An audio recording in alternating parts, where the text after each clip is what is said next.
세계 7대 불가사의 스톤헨지. 스톤헨지는 영국의 대표적인 유적 중 하나입니다.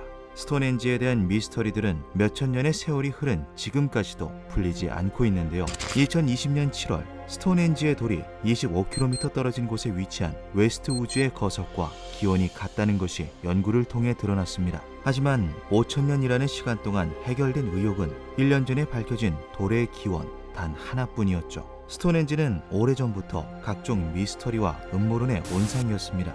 겉보기에는 특별할 것 없어 보이는 거대한 바위에는 과연 어떤 비밀이 숨어 있는 걸까요? 스톤헨지에 얽힌 음모론 중 가장 무섭고 신비로운 내용 3가지에 대해 알아보겠습니다. 1. 피의 재단. 스톤헨지에 얽힌 음모론을 소개할 때 빼놓을 수 없는 것이 바로 드루이드입니다.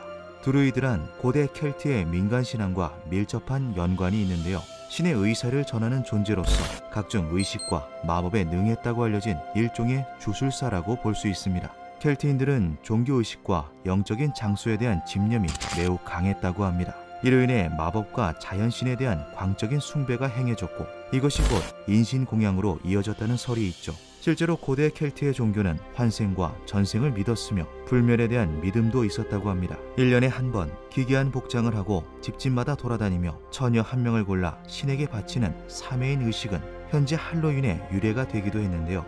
그 피해 의식이 행해졌던 장소가 바로 스톤헨지라는 음모론이 있습니다. 켈트족의 드로이드 교도들은 워커맨이라고 불리는 인간 모양의 구조물에 사람을 가두어 불을 붙여 신에게 제물로 바쳤다고 하는데요. 부족의 규칙을 어긴 자들을 우선적인 희생양으로 삼았지만 마땅한 사람이 없을 시 무고한 사람까지 희생시켰다는 말이 있습니다. 이러한 워커맨 의식이 행해진 곳으로 스톤헨지가 유력하다는 설이 있으나 켈트족이 워커맨 의식을 진행하였다는 것, 스톤헨지를 인신공양의 무대로 사용했다는 것에 대해서는 학자들 사이에서 현재까지도 의견이 분분하다고 하죠. 하나 가능성이 높은 것은 스톤헨지를 세운 것이 켈트족이 아니라는 것입니다. 이미 훨씬 이전에 다른 문명에 의해 세워진 스톤헨지를 켈트족 드루이드 교도들이 그대로 이용했다는 건데요. 때문에 대부분의 학자들은 스톤헨지의 제작 용도 자체가 인신공양이라는 것에 대해서는 크게 설득력이 없다는 의견을 보이고 있습니다. 하지만 스톤헨지의 모양과 위치 등으로 미루어 볼 때 종교적인 의미의 건축물이었다는 것에 대해선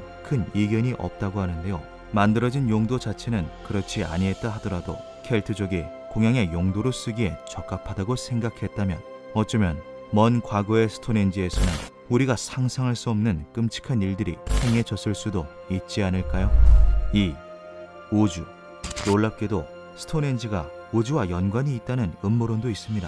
1976년 미국의 나사는 화성 탐사선 바이킹이 촬영한 화성 표면 사진을 공개했습니다. 그중 마치 사람의 얼굴을 닮은 듯한 인면한 바위가 있어 크게 논란이 된 적이 있는데요. 나사 측은 그저 빛과 그림자가 만들어낸 우연의 일치라며 논란을 일축했죠. 그 이후 인면함 근처의 화성 지형이 스톤헨지 주변 지형과 유사하다는 특이한 주장이 제기됩니다. 원형의 돌들이 줄지어 서 있는 에이브 베리 유적, 마치 무덤처럼 튀어나온 실베리 언덕 등 스톤헨지 인근의 유적지는 화성 인면함 근처의 주변 지형과 놀랍도록 일치하는 모습을 보이고 있었는데요.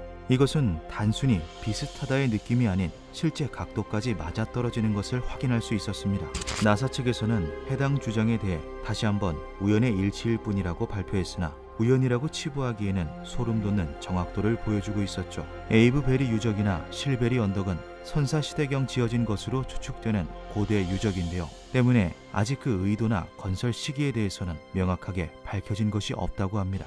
이에 음모론자들은 먼 과거 지구에 방문한 화성인이 자신들의 고향을 기리며 지은 유적이 아니냐는 말까지 했는데요. 2015년 화성에서 스톤헨지와 유사해 보이는 거석 구조물 마스헨지가 발견되어 논란이 일기도 했습니다. 화성 궤도 탐사선인 MRO에 찍힌 이 미스터리한 지형은 평탄한 주변과는 사뭇 다른 느낌을 풍기고 있는데요. 최초 발견자는 이것이 스톤헨지의 배열과 같다며 인공적인 구조물일 수 있다는 가설을 제시하였습니다. 스톤헨지의 구조가 태양과 달의 움직임과 밀접한 관계가 있다는 것은 이미 연구를 통해 밝혀진 사실입니다.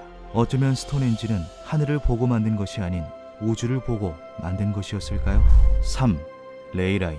이름만 들어서는 다소 생소한 레이라인은 스톤헨지가 다른 거대한 거석 문화들과 연결되어 있다는 음모론입니다. 1922년 영국의 고고학자였던 알프레드 와킨스는 고대의 거석들을 조사하던 중 그들 사이에 미묘한 공통점이 존재한다는 것을 알게 됩니다. 영국의 스톤헨지, 페루의 나스카, 이집트의 피라미드 등이 동일한 선상에 놓여 있다는 사실이었는데요. 실제로 스톤헨지의 직사각형 모서리를 대각선으로 그으면 쿠프왕 대피라미드와 똑바로 이어지는 모습을 확인할 수 있다고 하죠. 즉 고대인들이 모종의 이유로 동일선상에 그러한 거석 유적들을 남겼다는 이야기인데요.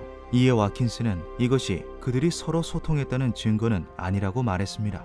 단 같은 이유로 거석을 세우다 보니 우연하게 동일선상에 놓인 것일 수 있다는 가능성을 제시했죠. 1969년 작가인 존 미첼은 레이라인의 생성 이유로 에너지를 꼽았는데요. 그는 지구의 특별한 장소에는 에너지가 응집된 장소가 있으며 그 위에 스톤헨지나 피라미드 같은 거석 기념물을 세우면 지층에서 뿜어져 나오는 지구의 에너지를 극대화시킬 수 있다는 가설을 제시하였습니다. 일부 학자들도 지구의 특정 장소에 전기장과 자기장이 결합되면서 강력한 에너지가 형성되는 보테스 현상이 발생할 수 있다고 밝혔는데요. 실제로 피라미드의 용도에 대한 수많은 가설들 중 하나가 그러한 대지의 에너지 저장소였다는 설입니다. 최근 밝혀진 연구로 쿠프왕 대피라미드 내부에 위치한 돌들이 외벽에 위치한 돌과 비교했을 때 비정상적으로 높은 온도를 가졌다는 것이 드러나기도 했는데요. 그 원인이 이러한 에너지로 의한 것이 아니냐는 말이 있죠. 하지만 이에 반하는 학자들도 많았습니다. 전 세계의 유적을 놓고 보았을 때 이러한 직선을 찾는 것은 상당히 흔한 일이라는 건데요. 고고학자인 데이비드 조지 캔들은 레이라인은 일종의 유사과학이며 아무 근거가 없다며 날선 비판을 하기도 했죠. 하지만 불가사의라고 평가받는 거대 유적들이 일직선이라는 동일선상에 놓인 것은 명백한 사실입니다. 지층에 있다는 거대한 에너지에 대해서도 아직 밝혀진 것은 없죠. 스톤헨지는 과연 어떤 용도로 세워졌으며 대체 누가 만든 것일까요? 기묘한 밤이었습니다.